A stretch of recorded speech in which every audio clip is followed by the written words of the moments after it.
So we'll move ahead with the next presentation. Will India emerge as the content creation hub of the world with the help of virtual production studios? This is going to be presented by Tejash Shah. Tejash owns and heads India's leading camera gear rental company and production house, Accord Equips. He's an engineer by education and a second-generation entrepreneur in the entertainment industry.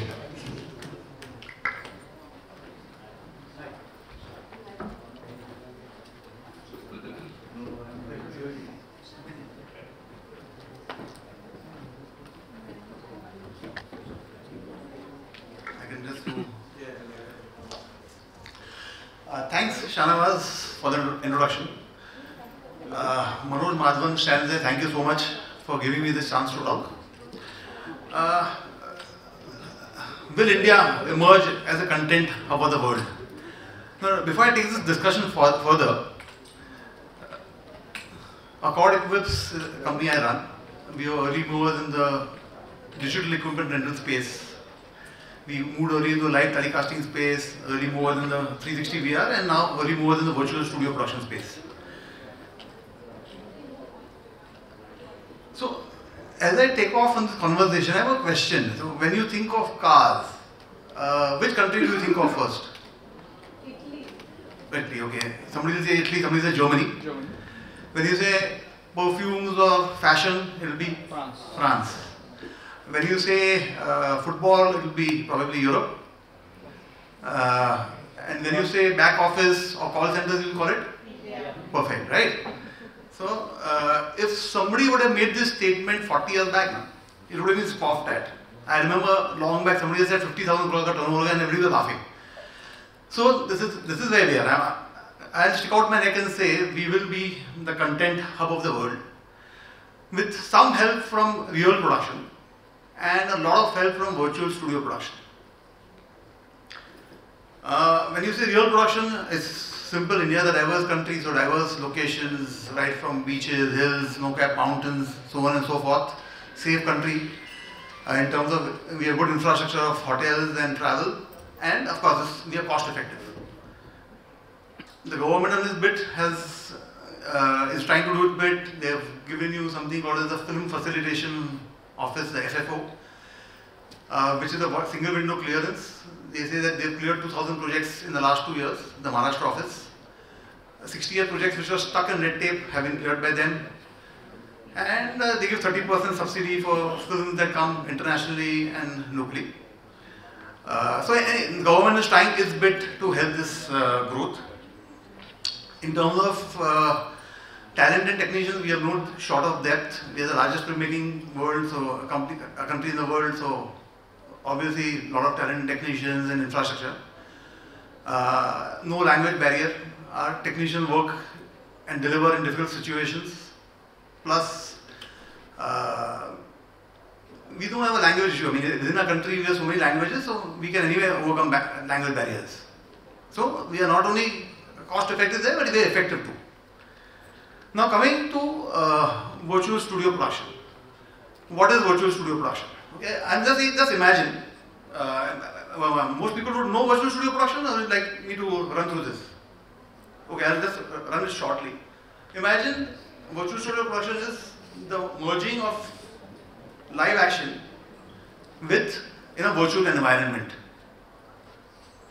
To put it in a little, to define it a little more, if you see in that image, you see a red box. Now that is the primary camera or the live action camera what we use in normal studios and locations. Now you see the green box. The green box, let's imagine it to be a secondary or the virtual camera. Come projector. Okay, that is what is showing you the projection of the virtual environment. So you got a live camera, you got a virtual projector behind it. The good part is in virtual sets, the primary camera, that is the live camera which is capturing the action, and the virtual camera are talking to each other. They are put in a gaming engine. In a game, what do? The characters react to the environment and vice versa. So imagine this to be a gaming engine. But unlike a game, what we imagine is that the sets are not realistic. Here you get a photo real or a video real image. Anyway, virtual cameras or virtual studio production uses a gaming engine. Coming to the next point. So let's talk of the background content or the virtual or the secondary camera content, the one which you saw in the green box. It's made in two ways. I can create the entire thing computer generated. It could be a set like what you see in a Marvel movie. Or I go and shoot location. Let's say I go and shoot the Taj Mahal, I go and shoot the Leaning Tower of Pizza, I go and shoot the Statue of Liberty with a 360 camera. I come back to my studio and create a virtual 360 set out of it. So you're going to be having exactly the same set what you actually go on location and shoot. This is where India would come in. Okay. Can we get control over the background or the background content of the world? We are already the back office of the world. We can also become the creators of the background content of the world. Often I am told, like my friend sitting there in India, he asked me, so how does it differ from chroma? In chroma, again you have a backdrop which is green and you have an actor who acts in front, that is live action. But in the chroma setup, the background and the foreground don't talk to each other. Your virtual set is not linked to the performer. The performer has to imagine what is going to happen behind. It will go to the studio and then they will add the backdrop what they want. First, second is chroma does not move. When I shoot the character can't move. I mean, if he moves, if the camera pans, the chroma will not be there in the shot. In a virtual set, when the camera pans, like if the camera pans, then the set opens further. So you are exposing the set as required. If you want a Statue of Liberty, you will see more and more areas of Statue of Liberty as the person moves, the camera moves. That is the biggest difference. Second, in a virtual set, the background is reacting to the foreground, so the actor knows what is happening. Let's say there's a bullet being shot behind the actor on the virtual set, he knows when to duck. Somebody can give him the cue, okay, it's time to duck now. In a chroma, he has to imagine when to duck. So they have to try and see to it that it matches in post. The difference between chroma and real and virtual. Comparing traditional and virtual sets, traditional is obviously what we all do now. We can go to multiple locations, we shoot on a set, we get everything made, props, sets, locations, we hire bungalows, whatever we do, we shoot there.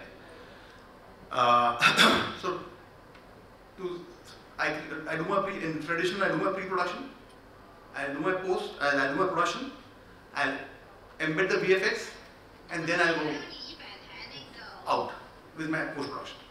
In virtual production, I will do my pre-production, prepare my virtual sets. So my VFX are being prepared along with my pre-production. I will go on location using those VFX sets and the live action and do my post. So I am saving time in post, but I am spending more on pre. So in traditional, I need to, if I have got a Salman Khan in my movie and I need to shoot with him at the Statue of Liberty, I need to shoot with him at the Taj Mahal, I need to shoot with him at a lane in Bhuleshwar or Lokhandwala complex, I need to shoot with him actually by going to those locations. So I can't shoot with him in US at the Statue of Liberty and at Lokhandwala on the same day. This is where virtual comes in. In a virtual set, I would have the set of Lokhandwala shot in 360 and available on my computer. I'll have the set, I'm using the word set, but the location in a 360 of the Statue of Liberty available with me on the computer. I will have the Taj Mahal available with me on the computer. I will expect, so I have control over the location, I have control over the timing. If I need to, let's say, show morning, I can put the set, the sun in the morning, or the morning light, or 12 o'clock, or 4 o'clock. So I can control the light, I can control the angle which I want to shoot, I can control the magnification of my camera lens, what I want to shoot at. I can control everything except Salman Khan coming on time. I don't need to take shooting permissions, I don't need to go travel abroad, I don't need to take a crew of 200 people anywhere. I can have him shooting, once he comes on set, I can have him shooting in the morning at Lokhandwala, in the afternoon at Statue of Liberty, in the evening at the Taj Mahal. The second advantage is the actor and the as I mentioned, the actor and the background are reacting to each other. So the actor has the pleasure of understanding how he needs to react to the action that is happening behind and vice versa.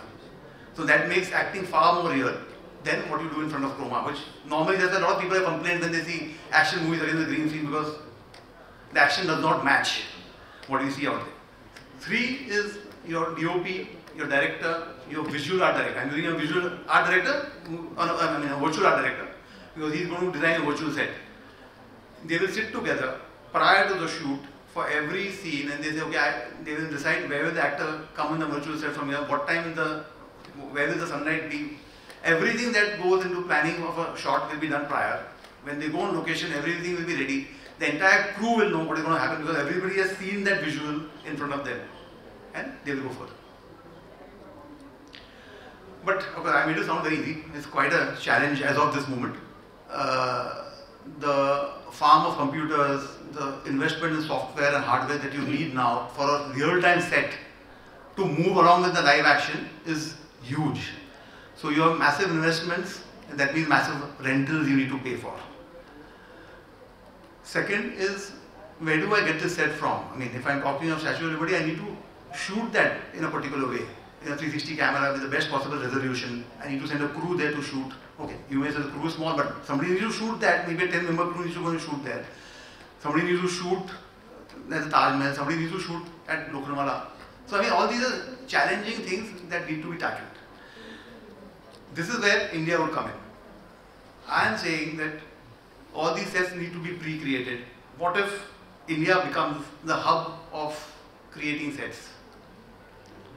If we are the back office where we are tackling so many people's software across the globe, Infosys has got a software called Finacle which is used not only by Indian banks but banks at many places in the world.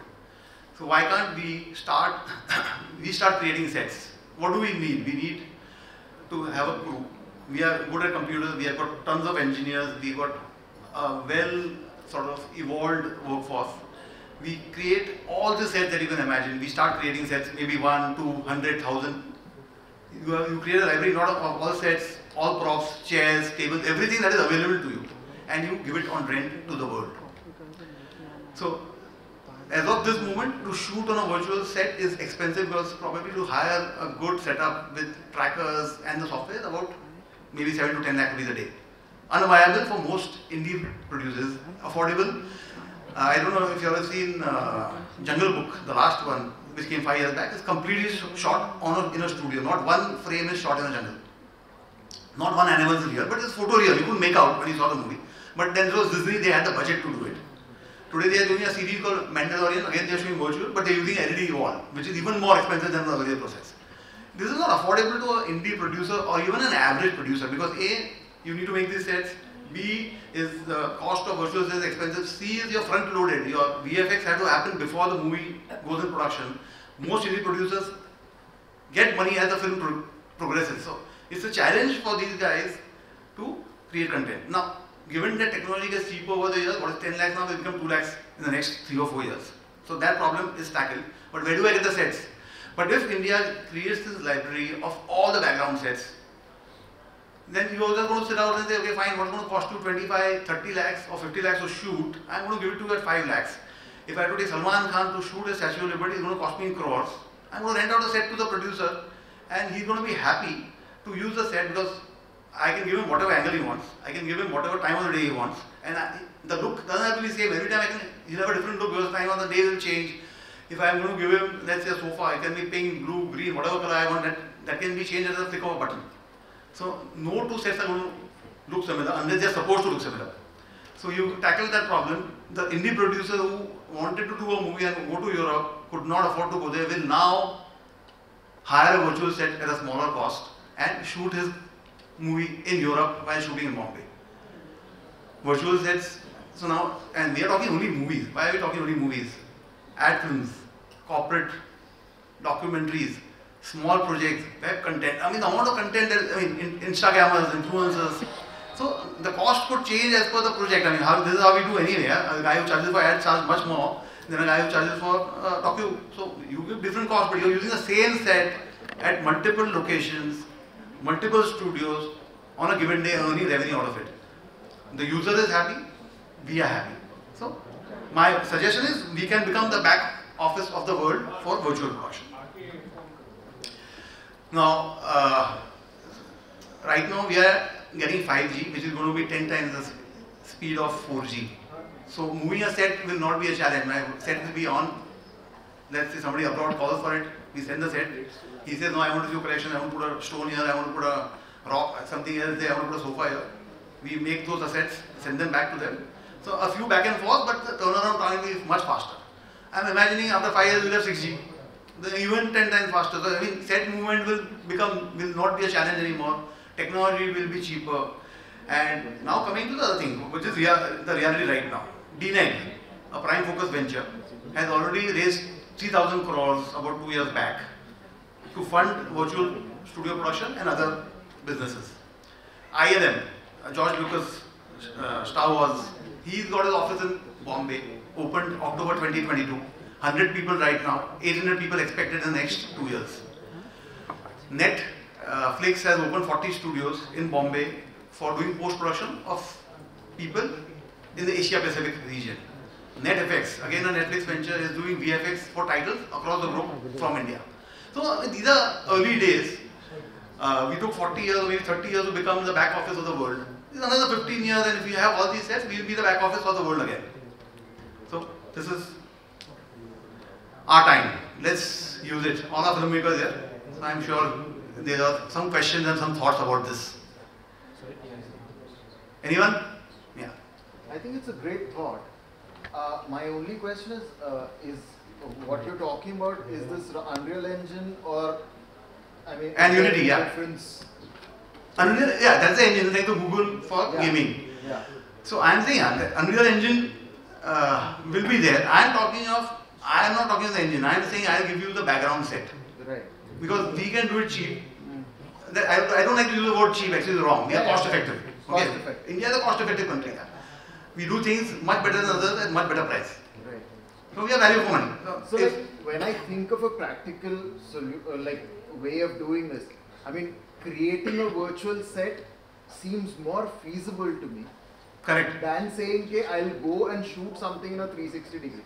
Because if I shoot something in 360 degree, for example, and as a filmmaker, I don't want my character standing where my camera was. Correct. I want my character standing closer to the Statue of Liberty. Correct. The perspective completely changes. Right? Yeah, so when I say I'm shooting 360, I'm just capturing the location coming back. Right.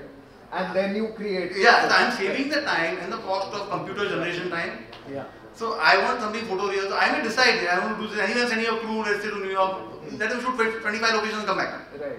So if I want to shoot something in Bhuleshwar, it's impossible to shoot in any of the crowded cities of Bombay airport. I can't shoot, but if I get permission, I'll shoot 5 airports and come back. Right.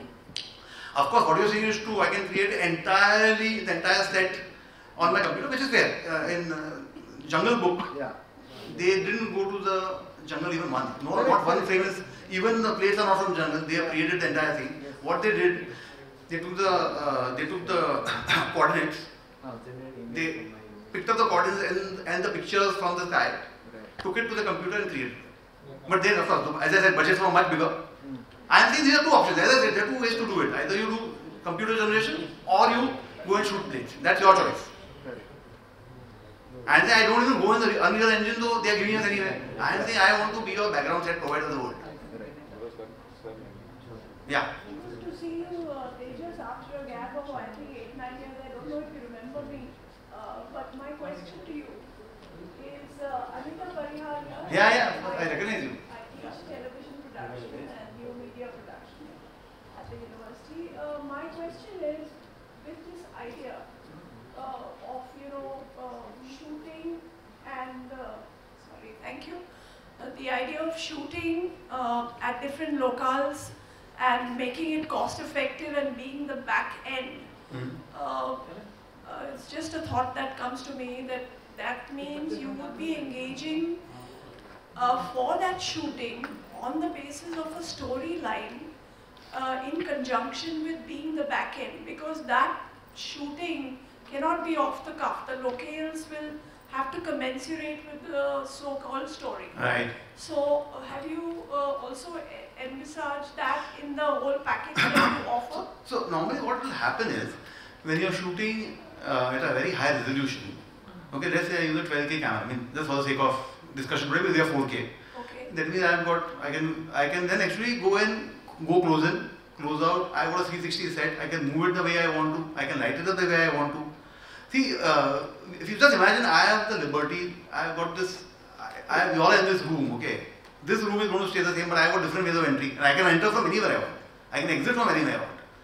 And so then, let's say you may call it a limitation, or you may call it the director will say, okay, I got these 25 options now. Let me play around within this. Anyway, if I was going to Statue of Liberty, I would have not been able to shoot 5 angles because they would have allowed me only entry from 2 places or 3 places. So here I'm going to give you much more than that. There will be a space of, along with the technique and services offered, a content orientation along the parameters of your client to build that kind of shoot.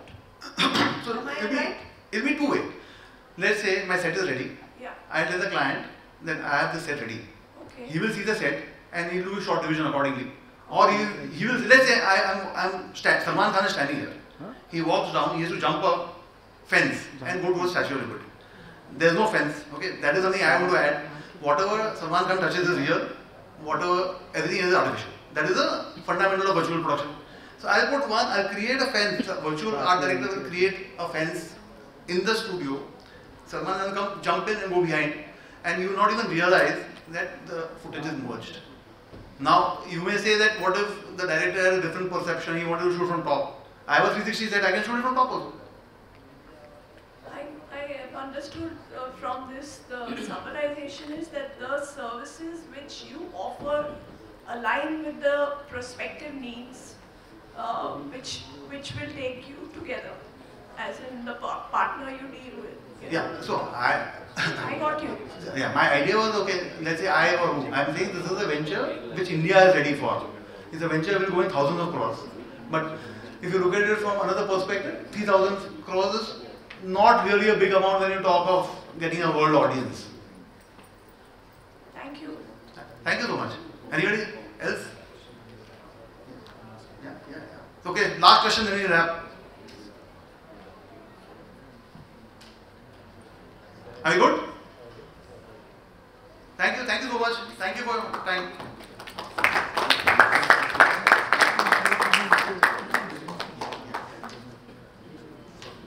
Thanks, Tejash. I'll just call upon Ruchika again, who is Director of Corporate Communications and Marketing, to hand over the memento to Tejash.